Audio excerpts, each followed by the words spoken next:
Bonsoir, Monsieur Delval. Merci Բարի d'avoir երեկո, accepté պարոն notre Դելվալ։ invitation. Շնորհակալություն մեր հրավերն ընդունելու համար։ Ձեր գրքերում, հարցազրույցներում բազմիցս անդրադարձել եք Հայաստանին։ Ինչպես գիտեք, Հայաստանն այժմ իր արտաքին քաղաքականության վեկտորը փոխելու ճանապարհին է։ Թեև պաշտոնապես հռչակում է, որ վարում է բալանսավորված արտաքին քաղաքականություն։ Հայ, ռուս, ամերիկացի քաղաքական վերլուծաբանները, սփյուռքի հայ քաղաքագետները զանազան մեկնաբանություններով են հանդես գալիս, սակայն էականն այն է, որ նրանց ձայնը լսելի է, իսկ եվրոպացի քաղաքագետների ակտիվության պակաս կա։ Անհրաժեշտ է, որ մեր լսարանը լսի բոլորին եւ կարողանա ձևավորել իր սեփական կարծիքը։ Ուստի այժմ թույլ տվեք տալ իմ առաջին հարցը։ Պարոն Դելվալ, 20 տարի առաջ ձեր Թուրքիան Եվրոպայում գրքում խոսում էիք իսլամիստական տրոյական ձիու մասին։ 2020 թվականի պատերազմը եւ 2023-ին Լեռնային Ղարաբաղում տեղի ունեցած էթնիկ զտումները ըստ ձեզ արդյոք վերջնական հաստատումն են այն բանի, որ Էրդողանի պանթյուրքիստական նախագիծը ֆանտազիա չէր, այլ երկարաժամկետ իրական ռազմավարություն, որը Եվրոպան հրաժարվեց այդպես էլ տեսնել։ Այն, ինչ ես բազմիցս ասել եմ իմ ուսանողներին և այն, ինչ նաև գրել եմ իմ գրքերում տարիներ շարունակ, հետևյալն է. Էրդողանը բարդ մարդ է, մի քանի դեմքով։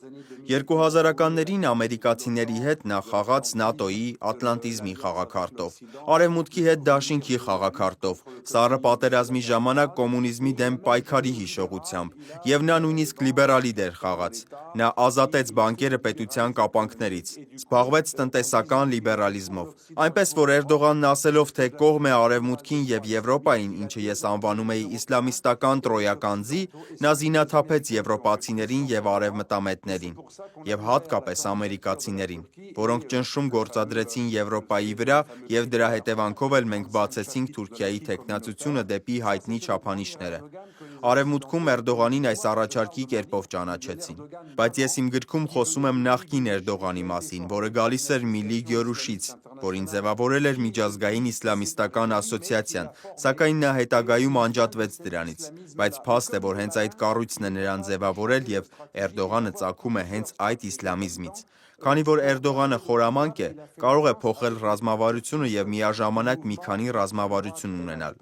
Իշխանությունը պահպանելու համար նա դաշինք կնքեց ծայրահեղ աջակողմյան MHP շարժման պանթյուրքիստների հետ, որը դուք արտասանում եք ՄՀՓ, և սա հետաքրքիր է, քանի որ նեոկայսրությունը մոբիլիզացնելու համար նա գործի է դնում երկու առասպել՝ Օսմանյան առասպելը և իսլամական առասպելը, որը նրան թույլ է տալիս փայլել մահմեդական և հատկապես արաբական երկրներում, Օսմանյան կայսրության նախկին արաբական մահմեդական տարածքներում։ Այսպիսով, Օսմանյան առասպելը, ռազմավարական խորությունը, որը նկարագրել էր Դավութ Օղլուն, թույլ է տալիս Էրդողանին գայթակղել արաբներին և մոռացության տալ, որ Թուրքիան գաղութատիրական տերություն էր։ Էրդողանը շատ խորամանկ է։ Նա շատ է օգտագործում իսլամի պաշտպանության հարցը, մահմեդական եղբայրների պաշտպանությունը և Պաղեստինի ու Համասի պաշտպանությունը արաբներին գայթակղելու, որպեսզի մոռացնի այն հանգամանքը, որ իրականում նա ցանկանում է ինչ-որ կերպ անուղղակիորեն վերագաղութացնել արաբներին։ Եվ նա հաջողում է, քանի որ որոշ արաբական երկրներ, ինչպիսիք են Ալժիրը կամ Թունիսը, Թուրքիային տեսնում են որպես պաշտպան, կամ Լիբիան, մասնավորապես Տրիպոլին, Լիբիայի արևմուտքի իսլամիստական ուժերը։ Եվ երկրորդ առասպելը, որը նա օգտագործում է, և որն ավելի շատ ձեզ, հայերիդ է վերաբերում և գործում է ձեր դեմ, դա ավելի շուտ ոչ թե իսլամական, այլ էթնիկ, ռասայական առասպելն է թյուրքական ժողովուրդների մասին, մասնավորապես, իհարկե, այն հայտնի քարտեզով, որը մենք գիտենք Գորշ գայլերի քարտեզ, որ ցանկանում է միավորել բոլոր թյուրքերին մեկ կայսրության ներքո։ Եվ այդ պատճառով ես չեմ խառնում այս երեք ռազմավարությունները, որոնք երբեմն դրսևորվում են արևմտամետ քողի տակ, երբեմն իսլամիստական նեո-օսմանական և երբեմն պանթյուրքիստական թուրքական ծայրահեղ աջերի գայթակղելու իշխանության մնալու նպատակով։ Էրդողանը ձայներ է կորցրել, բայց նրան հաջողվել է գոյատևել, մնալ իշխանության ղեկին միայն ծայրահեղ աջերի հետ իր կազմած դաշինքի շնորհիվ 2016 թվականից ի վեր։ Ձեր հարցազրույցներից մեկում դուք Էրդողանին որակել եք քաղաքական հանճար։ Ի՞նչն է ձեզ հանգեցրել այս եզրակացությանը։ Alors, bien sûr, ça peut choquer pas mal d'Arméniens de dire génie politique. J'ai parlé aussi du génie des djihadistes. Իհարկե այդ խոսքս կարող է շոկի ենթարկել շատ հայերի։ Ես խոսել եմ նաև ջիհադիստների հանճար լինելու մասին, այնպես որ իհարկե բարոյական առումով չեմ օգտագործել, լավի կամ վատի հարց չէ, դա ընդամենը տեխնիկական տերմին է։ Երբ ես ասում եմ հանճար աշխարհաքաղաքականության մեջ, դա երբեք բարոյական երանգ չունի, դա արդյունավետության մասին է միայն։ Եվ պետք է խոստովանել, որ արդյունավետության առումով Էրդողանը ահռելի արդյունքների է հասել։ Նա պաշտոնավարման երկարակեցությամբ գերազանցել է հենց Աթաթուրքին, նա Աթաթուրքն է, շրջված։ Նա դիմանում է բոլոր հարվածներին, բոլոր ռազմավարություններին։ Ամեն անգամ, երբ նրան պարտված են համարում, նա վերադառնում է նոր դեմքով կամ միանգամից մի քանի դեմքով։ Եվ հատկապես շատերը կարծում են, թե նա այնքան էլ խելացի չէ, քանի որ ժողովրդի ծոցից է դուրս եկել։ Խոսում է ժողովրդի լեզվով, բայց նա շատ ավելի խորամանկ է։ Նա ունի այդ խորամանկությունը։ Ու գիտեք որ աստիճանի, այն փողոցի խորամանկությունն է, որից օրինակ Պուտինն էլ ունի։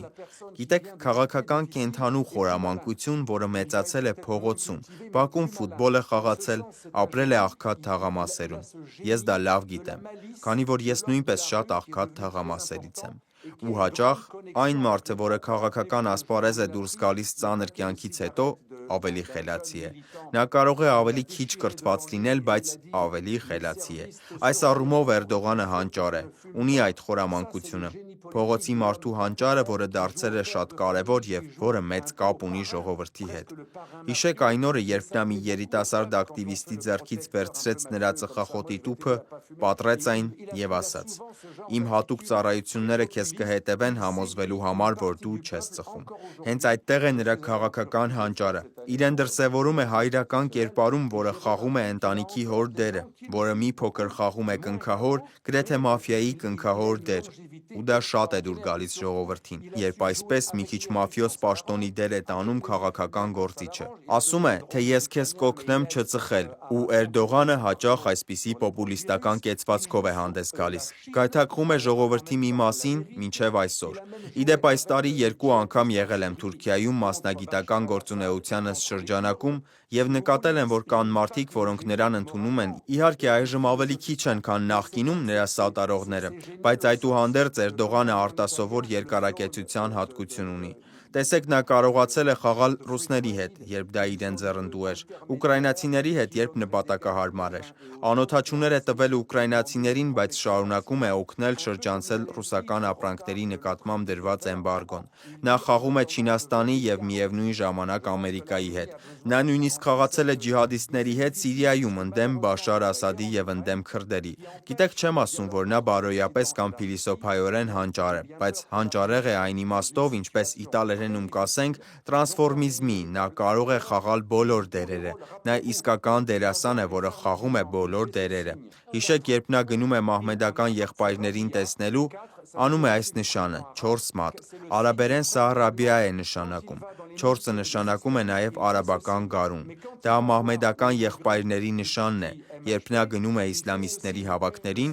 ցույց է տալիս այս նշանը։ Իսկ երբ նա գնում է MHP կուսակցության գորշ գայլերի հետ հանդիպելու, անում է այս մի նշանը՝ գորշ գայլերի նշանը։ Նա խաղում է։ Ընդ որում պատմականորեն գորշ գայլերի գաղափարախոսությունը հակադրվում է իսլամիստների գաղափարախոսությանը։ Սրանք երկու լիովին անհամատեղելի առասպելներ են, քանի որ ինչպես գիտեք, հայոց ցեղասպանության հեղինակները ռասայական լեզվական տեսլականի հետևորդներ էին, բայց այն ամենևին իսլամական չէր, նույնիսկ աշխարհիկ էր, նույնիսկ բավականին մոտ պան-գերմանիզմին։ Այսպիսով նրանք ի սկզբանե երկու տարբեր առասպելներ են, բայց Էրդողանը հանճարեղ է, որովհետև նրան հաջողվում է հաշտեցնել հակադիր առասպելները։ Նա միակ քաղաքական գործիչն է, որը հաշտեցրել է արմատական իսլամիզմը եւ պանթյուրքիզմը։ Dans cette nouvelle situation que l'Arménie se trouve, Այս նոր իրավիճակում, որում հայտնվել է Հայաստանը, հավատում եք արդյոք Թուրքիայի եւ Հայաստանի միջև բարեկամությանը։ Համոզված եմ, որ տեղյակ եք ներկայումս Հայաստանն ու Թուրքիան ջանքեր են գործադրում հարաբերությունների կարգավորման ուղղությամբ։ les relations bilatérales. Alors,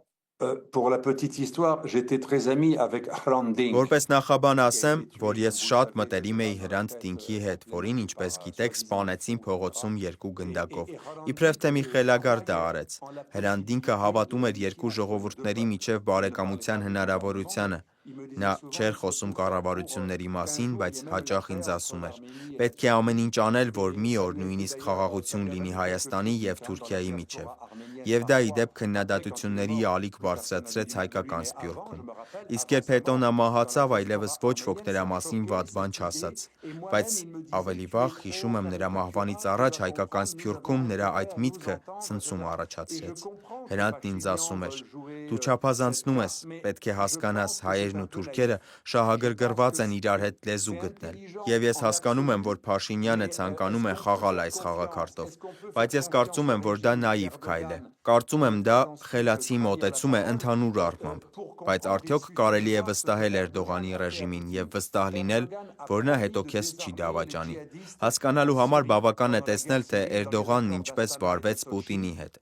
Էրդողանը Աստանայի և Սոչիի համաձայնագրերով խոստացավ զինաթափել ջիհադիստներին Սիրիայում քաղաքացիական պատերազմի ժամանակ։ Խոստացել էր զինաթափել նրանց և պահել Իդլիբում, և նույնիսկ հեռացնել։ Եվ ինչ արեց։ Նա օգնեց ջիհադիստներին իշխանության գալ Բաշար Ասադի դեմ։ Սա նշանակում է, որ նա իր տված խոստման ճիշտ հակառակն արեց։ Մենք այսպես շատ օրինակներ ունենք նաև մեր աչքի առջև։ Օրինակ Էրդողանը նաև դավաճանեց ռուսներին գերիների հարցում, որոնց նա չպետք է ազատ արձակեր Ուկրաինայի պատերազմի ժամանակ։ Այսպիսով Էրդողանը սովոր է դավաճանել իր իսկ տված խոստմանը, ասել մի բան և անել մեկ այլ բան։ Գուցե ոչ իր ժողովրդի նկատմամբ, բայց համենայն դեպս թույլ կամ ծանր կացության մեջ գտնվող դերակատարների նկատմամբ։ Էրդողանը կարիճի նման է, որն ինչ-որ պահի քեզ խայթում է։ Մենք չգիտենք, թե երբ, բայց նույնիսկ եթե նա ուզում է քեզ օգնել գետն անցնել, բայց չէ, որ կարիճը կարող է խայթել գորտին ամեն պահի։ Եվ կարելի է ասել, որ Էրդողանը, նրա իրական աստղակերպը չգիտեմ ինչ է, բայց նա կարիճի նման է։ Այսպիսով, գուցե նա հարգի Փաշինյանի հետ համաձայնագիրը, եթե Փաշինյանը հրաժարվի Հայաստանի սահմանադրության մեջ ցեղասպանության մասին հիշատակումից, որը խոսում է հայկական պատմական հողերի մասին։ Եթե Փաշինյանը համաձայնի անել այս հսկայական զիջումը, գուցե Էրդողանը շահ կգտնի, իրեն ցույց տալով, որ նա խաղաղության մեջ ջատագով է, խաղաղարար է, և նա քիչ թե շատ կպահի իր խոսքը մի որոշ ժամանակ, բայց գուցե դա էլ տեղի չունենա։ Գուցե նա օգտվի ստեղծված իրավիճակից և ադրբեջանցիներին օգնի հարձակում գործել Սյունիքի վրա։ Մենք չգիտենք, թե ինչ կարող է տեղի ունենալ։ Անկեղծ լինելու համար ես վստահություն չունեմ, բայց ես կարծում եմ, որ պատմությունը մեզ ցույց է տալիս, որ եթե դուք թույլի դիրքում եք, ապա Էրդողանի հետ հուսալի համաձայնության չեք կարող գալ։ Եվ ես կարծում եմ, որ Հայաստանի գոյատևման բանալին, իսկ այս երկիրը գոյաբանական վտանգի տակ է, միայն երկու երկրի ձեռքում է։ Եվ ի դեպ, Ամերիկան ավելի վստահելի չէ, քան Թուրքիան։ ԱՄՆ-ի հետ դաշինքը չի փրկի հայերին։ Եվրամիության հետ դաշինքը, Եվրամիություն մտնելու նախագիծը չի փրկի հայերին։ Հիշեք, երբ եղավ պատերազմ Վրաստանում, երբ վրացիները ցանկացան մտնել Եվրամիություն և ՆԱՏՕ, երբ եղավ պատերազմ Ուկրաինայում, այն պահից, երբ ուկրաինացիները 2014 թվականից սկսեցին երազել Եվրոպայի մասին։ Կարծում եմ, որ հայերի համար ամենամեծ թակարդը պարոն Փաշինյանի նախագծին հավատալն է, որը նման է պարոն Սահակաշվիլիին, որը հավատում էր եվրոպացիների և ամերիկացիների խոստումներին։ Մենք տեսանք, թե ինչ արժեն եվրոպացիների և ամերիկացիների խոստումները։ Դրանք ոչինչ չարժեն։ Կարծում եմ, որ միակ երկու պետությունները, որոնք կարող են շահ ունենալ հայ ժողովրդի անվտանգությունը երաշխավորելու հարցում, Իրանն ու Ռուսաստանն են։ Այստեղ իհարկե Լեռնային Ղարաբաղը նկատի չունեմ, այլ բացառապես Հայաստանի Հանրապետությունը։ Եթե լինեն գործարքներ, դե բնականաբար այդ գործարքներն իրենց գինը կունենան, ապա Իրանն ու Ռուսաստանը կարող են երաշխավորել Հայաստանի անվտանգությունը։ Իհարկե ես ամենևին կողմնակից չեմ իրանական ռեժիմին, չեմ սիրում այդ ռեժիմը, բայց այստեղ կարծիքս հայտնում եմ որպես ցինիկ գեոպոլիտիկ, որն իրեն դնում է դերակատարի տեղում։ Նորից եմ կրկնում, միայն երկու պետություն կարող է շահ ունենալ, բայց փոխարենը իհարկե Հայաստանը պետք է Եվ ոչ էլ Ֆրանսիան։ Հայաստանը պետք է մնա չեզոք։ Հայաստանին երբեք չեն օգնի իրանցիները եւ ռուսները, եթե Հայաստանը շարունակի ցանկանալ լինել պրոարևմտյան։ Եվ հասկանում եմ, որ Փաշինյանը ցանկանում է խաղալ արևմուտքի խաղակարտով, բայց վախենամ, որ Փաշինյանը Սահակաշվիլիի նման վերջաբան ունենա։ Ֆրանսիան գուցե Հայաստանի միակ իրական սրտի դաշնակիցներից մեկն է, բայց նա շատ բան անել չի կարող։ Ֆրանսիան ռազմական առումով ուժեղ է միայն ատոմային ռումբի շնորհիվ։ Ֆրանսիական բանակն այլևս նախկինը չէ։ Նա բավարար քանակի զինամթերք չունի, անօդաչուներ չունի։ Նա ի վիճակի չէ ժամանակակից բարձր ինտենսիվության պատերազմ վարել։ Այսօր պատերազմները վարվում են անօդաչուներով, ծայրահեղ շարժունակությամբ, տեխնոլոգիաներով, եւ Ֆրանսիան բավարար մարդ էլ չունի։ Տեսեք, Մակրոնը ցանկանում է մարդ ուղարկել Ուկրաինա։ Նա նույնիսկ 20,000-ից ավելի մարդ ուղարկել չի կարող։ Իսկ բոլոր եվրոպացիները միասին վերցրած առավելագույնը 40,000 զինվոր են։ Ուկրաինային օգնելու համար 300,000 մարդ է պետք։ Եվ այստեղ էլ պետք է ռիսկի դիմել Ռուսաստանի հետ միջուկային պատերազմի չհանգեցնելու համար։ Ֆրանսիան կոնկրետ ոչինչ անել չի կարող մեծ դերակատարների դեմ։ Ֆրանսիան չի կարող միաժամանակ պատերազմել Ադրբեջանի եւ Թուրքիայի դեմ։ Փոխարենը Ֆրանսիան կարող է օգնել Հայաստանին զինվել, ունենալ որոշ հրթիռներ, որոշ զինամթերքի տեսակներ, հարկեր։ Դե հենց դա էլ նա անում է ներկայումս։ Այո, դա արդեն իսկ արվում է։ Իհարկե փոքր չափաբաժիններով։ Ֆրանսիան կարող էր ավելին անել, բայց եղածն էլ վատ չէ։ Կիպրոսի, Հունաստանի եւ Հայաստանի հետ միասին Ֆրանսիան միակ երկիրն է, որ օգնում է, ինչպես ես եմ անվանում, Թուրքիայի զոհերին։ Հունաստանը պաշտպանական համաձայնագիր ունի Ֆրանսիայի հետ։ Կիպրոսը 2000-ականներից, նախկին արտաքին գործերի նախարար իմ ընկեր Լիլիկասի ժամանակներից։ Ֆրանսիան Եվրոպայի միակ երկիրն է, որը մի փոքր օգնում է Հայաստանին։ Մնացած ամբողջ արևմուտքը լքել է Հայաստանին, եւ ամերիկյան խոստումները առայժմ միայն օդ են։ Արդյոք Ամերիկան եկավ օգնության հայերին, որոնց աքսորեցին եւ էթնիկ զտման ենթարկեցին Լեռնային Ղարաբաղում 2 տարի առաջ։ Ոչ։ Monsieur Delval, vous décrivez souvent l'Arménie et plus spécifiquement la région du Syunik comme le dernier verrou. Պարոն Դելվալ, դուք հաճախ նկարագրում եք Հայաստանը եւ ավելի կոնկրետ Սյունիքի մարզը որպես աշխարհաքաղաքական վերջին զսպանակը, որը խոչընդոտում է թյուրքական աշխարհի տարածքային ընդլայնմանը։ Հիմա այսպես կոչված Զանգեզուրի միջանցքի համար արդյոք այս զսպանակը կոտորվելու եզրին է։ Mais aussi pour l'Europe et la Russie. Je pense que le verrou est en train de sauter. Un moment quand il y avait eu Կարծում եմ զսպանակն արդեն կոտրվում է։ Երբ բանակցություններ էին ընթանում Լեռնային Ղարաբաղի անկումից առաջ, այդ ժամանակ հնարավորություններ, բանակցություններ կային։ Ռուսաստանի կամ Իրանի նման երկրները կարող էին իրենց քիթը մտցնել այս հարցի մեջ, եւ մենք կարող ենք ստեղծել միջանցքի մի համակարգ, որը երաշխավորված կլիներ Ռուսաստանի եւ այլ երկրների կողմից։ Ինչու ոչ նաեւ Իրանի։ Բայց այդ տարբերակը չընդունվեց։ Առայժմ Թրամփի պլանում, որը ընդամենը հուշագիր է, ոչինչ ստորագրված չէ, ոչինչ վավերացված չէ։ Առայժմ մենք այդ ճանապարհով չենք գնում, բայց միակ բանը, որը կարող է փրկել հայերին աստիճանական ադրբեջանական գաղութացումից, պիտի լինեն միջազգային կնքահայրերը, երաշխավորները, որոնք զորք կուղարկեն, շատ կարևոր միջոցներ կձեռնարկեն միջանցքի անվտանգությունը երաշխավորելու համար։ Եվ ինչ լուրջ սխալներ եք տեսնում Հայաստանի վարած դիվանագիտության մեջ։ Je pense que la faute grave. Կարծում եմ լուրջ սխալը բարոյական հարթության սխալ չէ, քանի որ հասկանում եմ, որ հավանաբար այն մարդիկ, որոնք քվեարկել են Փաշինյանի օգտին, ցանկանում էին պայքարել խորհրդային մտածելակերպի դեմ, կոռուպցիայի դեմ, հետխորհրդային Հայաստանի դեմ, որը երկար ժամանակ մնացել էր հին համակարգում։ Ես հասկանում եմ, որ նրանք ուզում էին թարմ շունչ եւ արևմուտք։ Ցավոք պետությունները չեն ընտրում իրենց աշխարհագրությունը։ Եվ իդեպ, ես հենց դրա համար եմ զբաղվում աշխարհաքաղաքականությամբ։ Հայաստանի աշխարհագրությունը թույլ չի տալիս ունենալ թշնամական հարաբերություններ Ռուսաստանի հետ, եւ ցավոք Ռուսաստանը հրեշտակ չէ։ Այդ պետությունը մարդասիրությունից ելնելով չէ, որ օգնում է Հայաստանին։ Նա կօգնի Հայաստանին, եթե Հայաստանը շարունակի մնալ իր արբանյակը։ Այսպիսով Հայաստանի ճակատագիրը սարսափելի է։ Եթե Հայաստանը ցանկանում է լինել անկախ, այսպես թե այնպես իրենից անկախ մշտական ռիսկի տակ է զայրացնել տարբեր դերակատարների։ Եվ հետևաբար Հայաստանը չպետք է այսպես ամբողջությամբ իրեն նվիրի արևմուտքին։ Նա պետք է շատ հստակ ուղեր ցղեր։ Մենք ուզում ենք բարեկամ լինել արևմուտքի հետ, բայց մենք երբեք չենք ուզում մտնել Եվրոպա։ Եթե Հայաստանը հայտարարի, որ երբեք չի ցանկանա մտնել Եվրոպա, երբեք չի ցանկանա մտնել ՆԱՏՕ,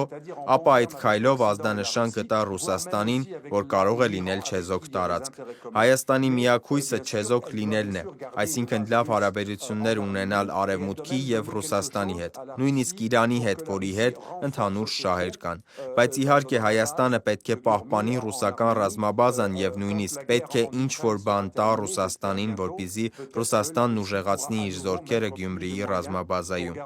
Երբ Ուկրաինայի պատերազմը ավարտվի, հուսով եմ շուտով, գուցե Ռուսաստանը նորից կարողանա ավելի շատ միջոցներ ներդնել Հայաստանի անվտանգությունը երաշխավորելու համար, բայց վճարվելիք քինն էլ կլինի, որ Հայաստանը հայտարարի երբեք չի մտնի Եվրամիություն և ՆԱՏՕ։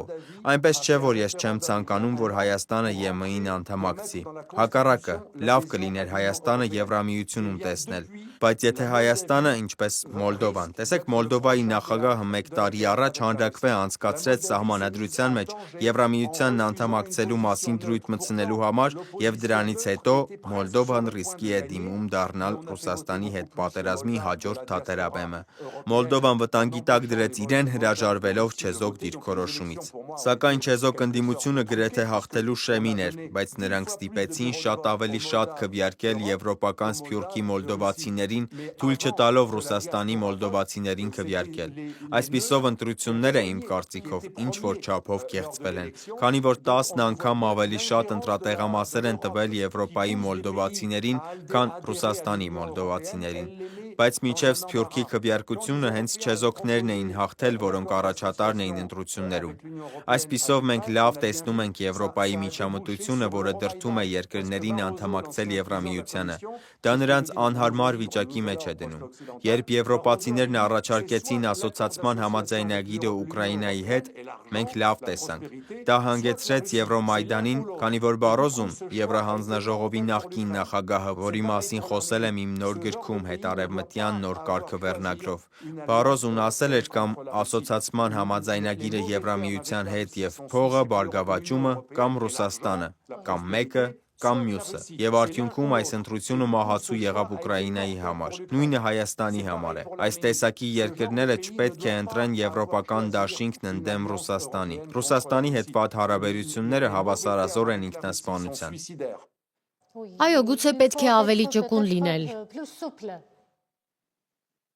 Il faut être beaucoup plus souple. Pourquoi? Պետք է շատ ավելի ճկուն լինել։ Փաշինյանի ինչին էր պետք աշխարհով մեկ հայտարարելու, որ իր երազանքը Ամերիկայի հետ մերձեցումն է և Ռուսաստանին Ամերիկայով փոխարինելը Եվրամիությանն անդամակցելը։ Դա նրան ոչինչ չի տա, քանի որ Եվրամիությունը երբեք մարդ չի ուղարկել մահանալու Թուրքիայի և Ադրբեջանի դեմ կռվում։ Երբեք նույնիսկ միայն Ադրբեջանի դեմ։ Ինչու՞։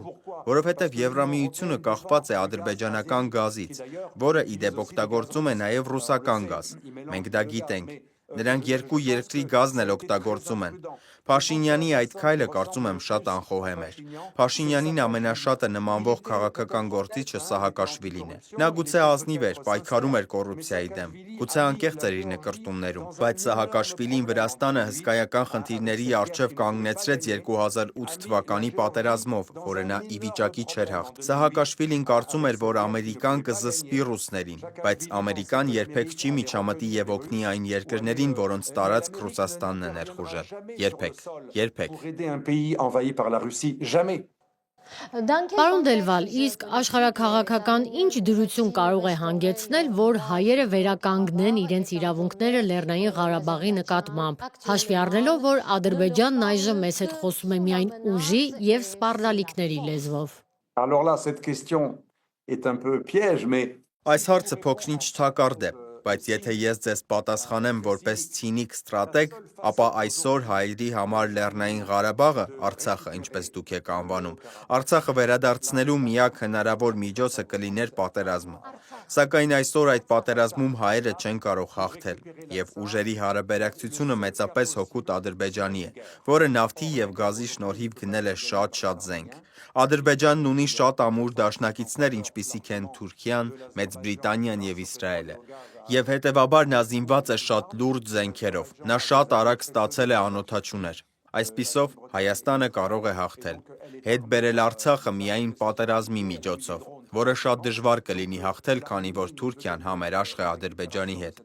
Եվ հետևաբար դրա համար անհրաժեշտ կլինի հզոր պետություն, որը մի օր կպատերազմի Ադրբեջանի հետ, եւ դա կարող է լինել միայն Ռուսաստանը։ Բայց ես չեմ կարծում, որ Ռուսաստանն այսօր ցանկանում է պատերազմել Ադրբեջանի հետ։ Եվ դա ինչ է նշանակում։ Եթե մենք իսկապես ազնիվ ենք, ցինիկ, բայց ազնիվ, այսօր Հայաստանը ոչ մի դեպքում չի կարող վերադարձնել Լեռնային Ղարաբաղը, քանի որ Ռուսաստանը չի պատերազմի նրա համար եւ Հայաստանն իր հերթին բավականաչափ զինված չէ։ Եվ Ադրբեջանի դաշնակիցները այսօր չափազանց ուժեղ են եւ չեն ցանկանում դա թույլ տալ, քանի որ որոշ պետություններ իսկապես առաջնային է, որ Ադրբեջանն ընդդեմ այլ պետությունների, մասնավորապես ընդդեմ Իրանի գործի։ contre l'Iran. Merci et parlons maintenant des Շնորհակալություն։ Եվ այժմ խոսենք ֆրանս-հայկական հարաբերությունների մասին։ Ներկայումս Ֆրանսիայում քաղաքական իրավիճակը բավականին լարված է։ Հայաստանում հաճախ տպավորություն է ստեղծվում, որ ֆրանս-հայկական բարեկամությունը ձեռք բերում է գրեթե կուսակցություններից վեր։ Արդյոք կիսում եք այս տեսակետը, թե ընդհակառակը կարծում եք, որ այս կամ այն քաղաքական ուժի իշխանության գալը կարող է ազդել կամ նույնիսկ ավելի ամրապնդել երկկողմ հարաբերությունները։ relations bilatérales? Alors, je vais vous donner un exemple avec Ես une ձեզ autre մի բան communauté. կասեմ մեկ այլ համայնքի օրինակով։ Մի համայնք, որը գրեթե հայերի նման է։ Ֆրանսիայում հրեական համայնքը վերջին տարիներին մեծ մերձեցում է ունեցել հայ համայնքի հետ, քանի որ կա ցեղասպանության հարցը։ Դա Սփյուռքի այդ երկու համայնքների ընդհանուր հիշողության պահպանման հարցն է։ Եվ հիշեք, ֆրանսիական ձախերը, սոցիալիստական կուսակցությունը շատ մոտ էին հրեական համայնքին։ Եվ մի օր հայտնվեց մի աշխարհաքաղաքագետ, որի անունն է Պասկալ Բոնիֆաս։ Այն այսօր ԻՌԻՍ-ի ղեկավարն է, եւ այն ժամանակ նա սոցիալիստական կուսակցության խորհրդական էր։ Մի զեկույց էր գրել, որով ասում էր. Հրեաները 600,000 են Ֆրանսիայում, մահմեդականները 6 միլիոն։ Հաշվարկը պարզ է։ Մի փոքր ինչպես Ջոն Միրշայմերը Ամերիկայում, որն ասում էր, հրեական լոբին չպետք է մեզ ներքաշի մահմեդական աշխարհի հետ վատ հարաբերությունների մեջ։ Եվ այսօր կարծում եմ արդեն կան մարդիկ, որոնք հաշվարկում են։ Հայերը առավելագույնը 500,000 են, 400,000 են Ֆրանսիայում ներառյալ կիսով չափ հայերը։ Ենթադրենք առավելագույնը 500,000։ Թուրքերն արդեն Ֆրանսիայում 1 միլիոնից ավելի են։ Երբ թուրքերը դառնան 2 միլիոն, կարծում եմ մեծ փոփոխություն կլինի։ Որոշ քաղաքական գործիչներ պետք է անկեղծ լինել մեր հայ բարեկամների հետ։ Ֆրանսիացի քաղաքական գործիչները մեծամասամբ հայամետ են եղել։ Գուցե բացառությամբ որոշ բարեկամների, ինչպիսին է օրինակ Վալերի Բուայեն Մարսելում, որը շատ անկեղծ էր իր հայամետ գործունեության մեջ, բայց շատ քաղաքական գործիչներ Ֆրանսիայում հայամետ են դարձել միայն այն պատճառով, որ նրանք ունեին հայ ընտրազանգված։ Երբեք չպետք է մոռանալ, որ ֆրանսիացի քաղաքական գործիչները հայերին ավելի շատ չեն սիրում, քան ուգանդացիներին կամ ինդոնեզացիներին։ Դա էկզոտիկ սփյուռք էր, որի ցեղասպանությունը հուզում էր մարդկանց։ Եվ քանի որ նրանք ազդեցիկ փոքրամասնություն էին, շատ լավ ինտեգրված փոքրամասնություն։ Օրինակ Մարսելում, որտեղ ես ապրել եմ երիտասարդ տարիքում, բոլորը հայ ընկեր ունեն։ Մարսելում ցանկացած մարսելցի ունի առնվազն մի հայ ընկեր, շատ լավ ինտեգրված, շատ հավատարիմ, սովորաբար գործարար, որն աշխատում է իր ազնիվ քրտինքով եւ այդ պատճառով մարդիկ հայամետ են դառնում։ Բայց մի օր կլինեն նույնքան ֆրանսիացիներ, որոնք թուրք ընկերներ կունենան, որքան հայ ընկերներ։ Իդեպ թուրքերը նույնպես շատ լավ են աշխատում։ Նրանք նույնպես բիզնեսներ ունեն։ Ի տարբերություն ալժիրցիների կամ այլոց կամ մալիացիների կամ այլ համայնքների, թուրքերը այսօր իրենց լոբբիով են զբաղված։ Ֆրանսիայի իսլամական համայնքում թուրքերը մի քանի տարի ղեկավարել են Ֆրանսիայի մահմեդական կրոնի խորհուրդը։ Նրանք դարձել են հզոր լոբբի։ Նրանք մալիացիներ չեն կամ մարոկացիներ կամ թունիսցիներ, թուրքերը կարգոկանոնով ժողովուրդ են։ Թուրքը ամենակարգապահ մահմեդական ժողովուրդն է եւ հետեւաբար նա հանցագործության խնդիր չի ստեղծում։ Փողոցում մարդկանց վրա հարձակվելու խնդիր չկա թուրքերի կողմից։ Այսպիսով ֆրանսիացիները աստիճանաբար կդառնան թուրքասեր։ Ես այդ միտումն արդեն տեսնում եմ Իտալիայում, Իսպանիայում, թուրքամետ լոբին արդեն գերազանցում է հայամետ լոբիին, որովհետև կան շատ թուրք բժիշկներ, փաստաբաններ, քաղաքական գործիչներ, գործարարներ, որոնց հաջողվել է նաև գնել լրագրողների։ Նրանք շատ կարևոր լոբինգ ունեն։ եւ հետեւաբար թուրքական լոբին մի պահ կգերազանցի հայկական լոբիին Ֆրանսիայում։ Այսպիսով Ֆրանսիան կմնա ամենահայամետ երկիրը, բայց դա ավելի ու ավելի քիչ տեսանելի կլինի։ Եվ որպեսզի կարճ պատասխանեմ ձեր հարցին, ասեմ, որ երբ ծայրահեղ ձախերը ավելի մեծ կշիռ ունենան Ֆրանսիայում, հուսով եմ երբեք դա տեղի չի ունենա, բայց եթե ծայրահեղ ձախերը ավելի մեծ կշիռ ունենան, կարծում եմ նույնիսկ եթե պատմականորեն Ֆրանսիայի կոմունիստները հաճախ եղել են Հայաստանի մեծ բարեկամները եւ բազմաթիվ պատճառներով, օրինակ որ Թուրքիան ՆԱՏՕ-ում էր, ցեղասպանության հիշողության պահպանման հարցը, նաեւ շատ հայեր վաղուց քվեարկում էին կոմունիստների օգտին, որովհետեւ նրանք աղքատ էին ի սկզբանե եւ այլն։ Բայց կարծում եմ, որ եթե մի կողմ դնենք կոմունիզմը, Ֆրանսիայի կոմունիստական կուսակցությունը, եթե ֆրանսիական ծայրահեղ ձախ տրոցկիստական Մեդիապարտի կամ Բոնիֆասի կամ Մելանշոնի կամ բնապահպանական ուղղվածությունը գա իշխանության, ապա հայերի համար բարենպաստ պայմաններ չեն լինի։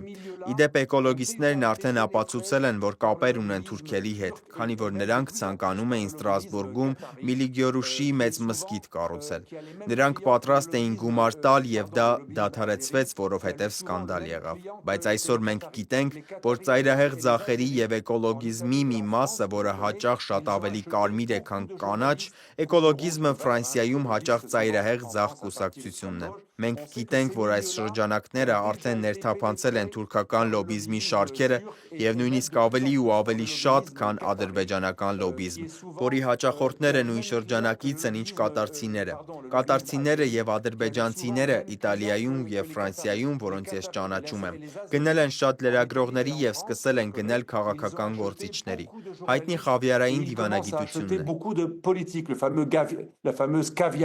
է։ Այսպիսով կարծում եք, որ Ֆրանսիայի հայ համայնքը, որը բավականին նշանակալի է, ավելի քան 600,000 հայ կա Ֆրանսիայում, եթե չեմ սխալվում, պետք է աջակցի հանրապետականներին կամ վերածնունդ կուսակցությանը։